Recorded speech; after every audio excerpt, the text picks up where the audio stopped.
Centers where Gaza Humanitarian Foundation distributes, but also when there have been UN convoys and other aid convoys getting into Gaza, and people have tried to jump on those trucks and have been shot and killed.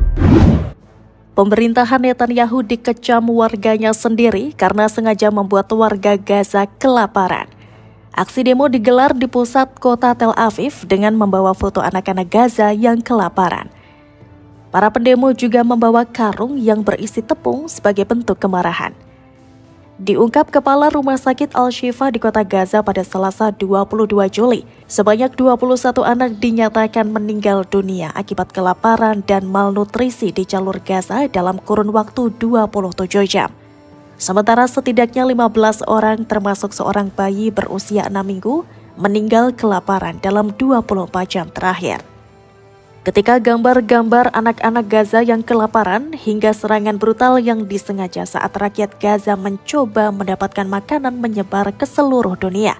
Bukan hanya Palestina yang menangis, dunia pun bersuara lantang.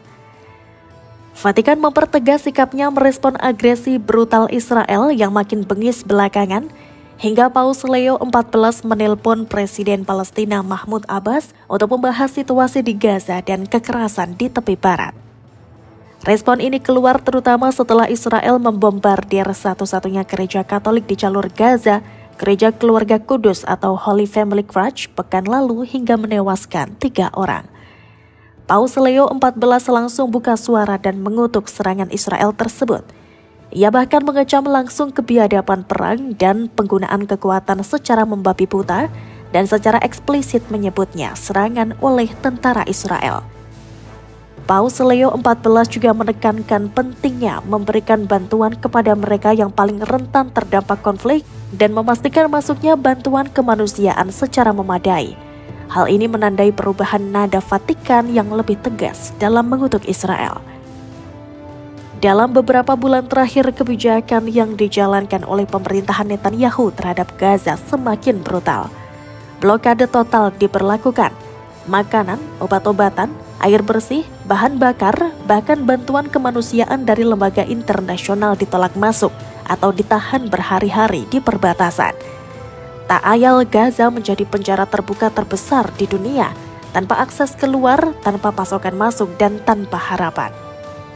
Menurut data yang dirilis Kantor Hak Asasi Manusia PBB pada Selasa, antara 27 Mei hingga 21 Juli, pasukan Israel setidaknya telah membunuh 1.054 warga Palestina di Gaza saat mereka mencoba mendapatkan makanan.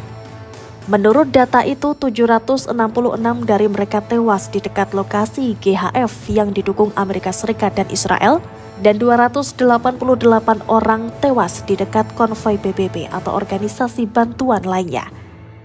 Kematian dan penderitaan fisik dan psikologis yang mengerikan akibat kelaparan adalah akibat dari campur tangan Israel dalam pengiriman dan militerisasi bantuan kemanusiaan. Netanyahu berdalih semua ini adalah bagian dari strategi melemahkan Hamas. Tapi dunia tahu kelaparan tidak pernah mengenal militan dari warga sipil. Strategi ini bukan lagi tentang melawan kelompok bersenjata, melainkan upaya sistematis untuk menghancurkan ketahanan hidup jutaan warga sipil yang tidak bersenjata.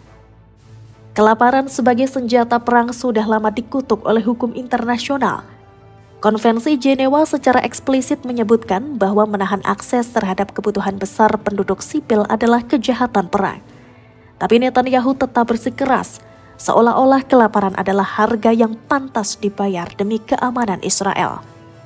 Akibatnya posisi Israel kini kian terpojok dalam kancah percaturan internasional.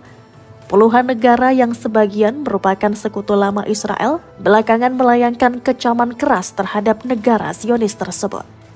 Tidak hanya Vatikan, untuk pertama kalinya dalam sejarah konflik berkepanjangan ini, Eropa bahkan beberapa negara Arab yang biasanya diam mengeluarkan ultimatum politik terhadap Israel.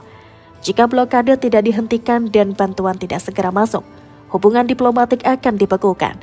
Beberapa parlemen Eropa juga mulai membahas penghentian kerjasama militer dan perdagangan dengan Israel.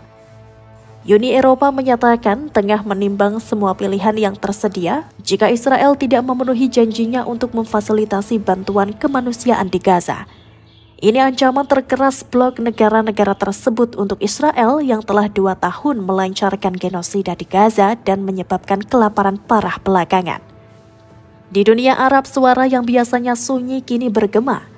Mesir dan Yordania, 2 negara yang memiliki hubungan damai formal dengan Israel, menyatakan keprihatinan mendalam.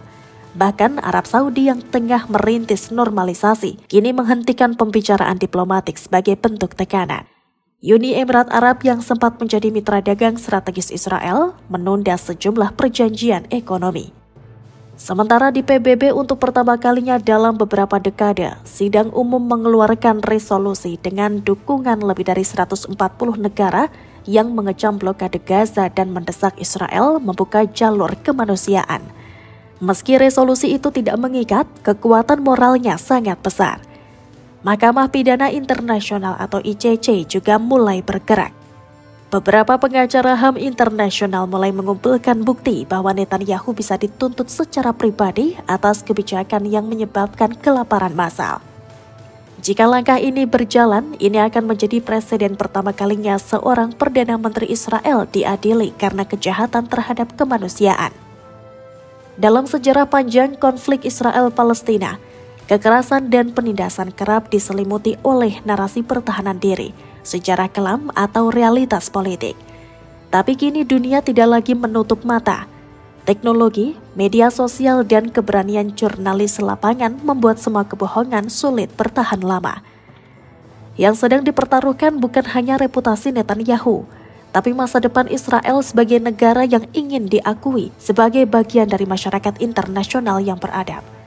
Jika rakyatnya sendiri mulai menolak kekejaman yang dilakukannya dan dunia mulai menutup pintu diplomatik, maka Netanyahu bukan hanya akan kehilangan jabatan, tapi juga warisan. Gaza bisa diblokade dengan tembok, tapi kebenaran tidak bisa dikurung. Suara-suara yang selama ini dibungkam kini telah menemukan salurannya. Dan dunia sedang mencatat siapa yang berdiri di sisi kemanusiaan dan siapa yang memilih menjadi pembuat kelaparan. Netanyahu barangkali tidak pernah membayangkan bahwa pada suatu titik, kecaman paling keras terhadap dirinya datang bukan hanya dari luar Israel, tetapi dari jantung negerinya sendiri, dari rakyat yang selama ini didorongnya untuk percaya bahwa setiap bom yang dijatuhkan ke Gaza adalah demi keamanan nasional. Meskipun konflik dengan Hamas nyata, namun banyak analis militer termasuk dari Israel sendiri menyebut bahwa sebagian besar aksi militer terhadap Gaza bersifat berlebihan, tidak proporsional dan seringkali menargetkan infrastruktur sipil. Bahkan beberapa LSM Israel telah berulang kali menyuarakan bahwa perlindungan warga sipil Palestina tidak pernah jadi prioritas. Jika perang ini bukan demi keamanan, melainkan demi ambisi pribadi, maka Netanyahu bukan hanya tidak layak disebut sebagai pemimpin, ia pantas disebut sebagai penghancur masa depan.